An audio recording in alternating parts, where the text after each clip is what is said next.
Hello guys, പുതിയവിടേക്ക് എല്ലാവർക്കും സ്വാഗതം. So guys, എല്ലാവരും ഹാപ്പി ആൻഡ് സേഫ് ആയിട്ട് ഇരിക്കുന്നു എന്ന് വിചാരിക്കുന്നു. സോ ഗൈസ്, നമ്മളൊരു പുതിയ ഒഫീഷ്യൽ ടീസർ റിയാക്ഷൻ ആയിട്ട് വന്നിരിക്കുകയാണ്. ടീസറല്ല ഗൈസ്, ഒഫീഷ്യൽ ട്രെയിലറാണ്.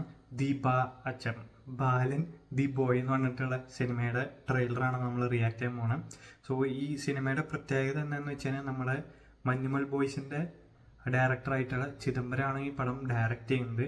അതുപോലെ തന്നെ ആവേശത്തിൻ്റെ റൈറ്ററായിട്ടുള്ള ജിത്തു മാധവനാണ് ഈ പടം എഴുതിയിരിക്കുന്നത്. സോ അതാണ് രണ്ട് പ്രത്യേകതകൾ വരുന്നത്. പിന്നെ സുഷിൻ ശ്യാമാണ് മ്യൂസിക് ചെയ്യുന്നത്. പിന്നെ വേറെ കുറച്ച് കാര്യങ്ങളും കൂടി ഉണ്ടെന്നാണ് പറഞ്ഞത്. നമുക്ക് എന്തായാലും ട്രെയിലർ കണ്ടോക്കാം.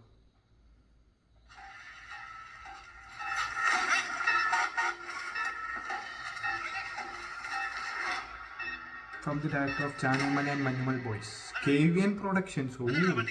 അപ്പോൾ ചെയ്യുന്ന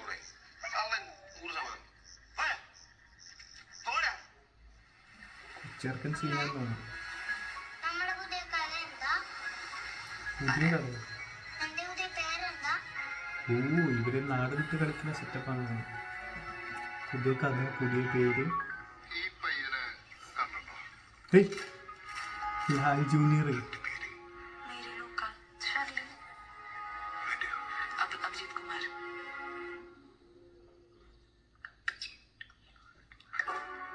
ഇവര് പല സ്ഥലത്ത് പല പേരിലാണ് അറിയപ്പെടുന്നത്.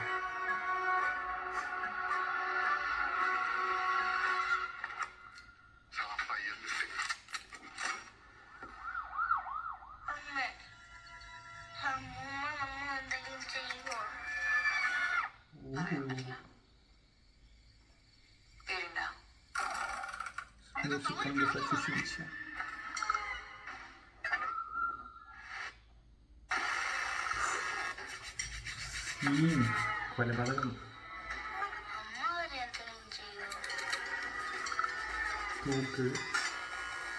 ഷൈജുഖാനിയുടെ ഡയറക്ടർ ഓഫ് ഫോട്ടോഗ്രാഫി നമ്മുടെ ജിംഖാനയുടെ. ഇതാരത്? ഗിരീശേരിയോ? Writer ചിത്തുമാധവൻ.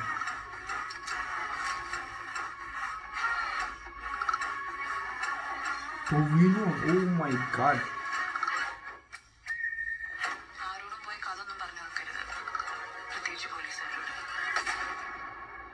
Balan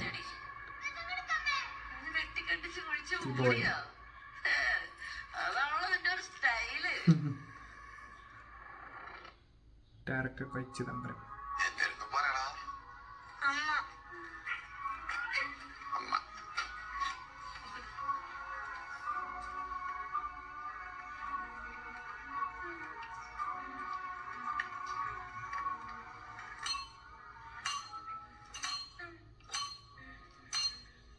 Balan the boy, June 19, 2026. Okay guys, so പടം അടിപൊളിയാണ് ഗൈസ്. കാരണം വിഷ്വൽസ് ഷൈജു കാലിയത്തിൻ്റെ പിന്നെ പറയണ്ടല്ലോ, സീനായിട്ടുണ്ട്. പിന്നെ ചിദംബരൻ്റെ direction and writing by Jithu Madhavan പൊളിച്ചടക്കിയിട്ടുണ്ട്. സോ പടം മൊത്തത്തിലൊരു ഡയറക്ടേഴ്സ് മൂവി ആണോ എന്നൊരു സംശയമുണ്ട്. കാരണം ചിദംബരം ഇതിൻ്റെ ഒഫീഷ്യൽ ഡയറക്ടർ, ജിത്തു മാധവൻ ഒരു ഡയറക്ടറാണ്. പിന്നെ ഗിരീശേരി ഉണ്ട് പോലീസുകാരനായിട്ട്. അത് ആദ്യമായിട്ടാണ് പുള്ളി സ്ക്രീൻ പ്രസൻസ് വരുന്ന സംഭവം. അടിപൊളിയായിട്ടുണ്ട്. പിന്നെ ലാൽ ജൂനിയർ ഉണ്ട്. അപ്പം മൊത്തത്തിൽ പടത്തിൽ 4 ഡയറക്ടർമാർ. സോ ഇവരുടെയൊക്കെ കൂടി ഇൻപുട്ട് കൂടിയിട്ടായിരിക്കും എന്തായാലും പടം വരുന്നത്. സോ സംഭവം കിടുക്കിയിട്ടുണ്ട്. ആ ഒരു കുട്ടിയായിട്ട് അഭിനയിക്കുന്ന ചെറുക്കൻ പൊളിച്ചടക്കിയിട്ടുണ്ട്. പുള്ളിയുടെ കുറച്ച് റിയാക്ഷൻസും മുഖഭാവങ്ങളൊക്കെ അടിപൊളിയായിട്ടുണ്ട്. അമ്മയും സീനായിട്ടുണ്ട്. അമ്മേനെ എവിടെയോ കണ്ട പോലെ ഒരു ഓർമ്മയുണ്ട്, പക്ഷെ എനിക്ക് ഒരു ഐഡിയ കിട്ടുന്നില്ല ഏത് പടത്തിലാണ്. ആളും അടിപൊളിയായിട്ട് ചെയ്തിട്ടുണ്ട്. സോ കുറച്ച് ട്വിസ്റ്റ് ആൻഡ് ടേൺസ് ഒക്കെ ഉള്ള പരിപാടിയാണ്. ഇവർ പല സ്ഥലത്തേക്ക് ഇങ്ങനെ മാറി മാറി പോകണം പല പേരുകളിൽ. സോ എന്തുകൊണ്ടാണ് അങ്ങനെ പോകണമെന്നുള്ള കാരണമുണ്ട്. പിന്നെ ലാസ്റ്റ് ഇവരാരും കൊല്ലുന്ന സീനൊക്കെ ഉണ്ട്. എന്തിനു വേണ്ടി കൊല്ലുന്നു എന്നുള്ളതൊക്കെ അറിയണം. സോ സംഭവം സീനാണ്. എന്തായാലും സംഭവം കിടക്കുമെന്ന് തോന്നുന്നു. സോ ഞാൻ കട്ട വെയിറ്റിംഗ് ആണ്. നിങ്ങൾ എത്രമാത്രം വെയിറ്റിംഗ് ആണ്? താഴെ കമൻറ്റ് മറക്കരുത്. So thank you for watching and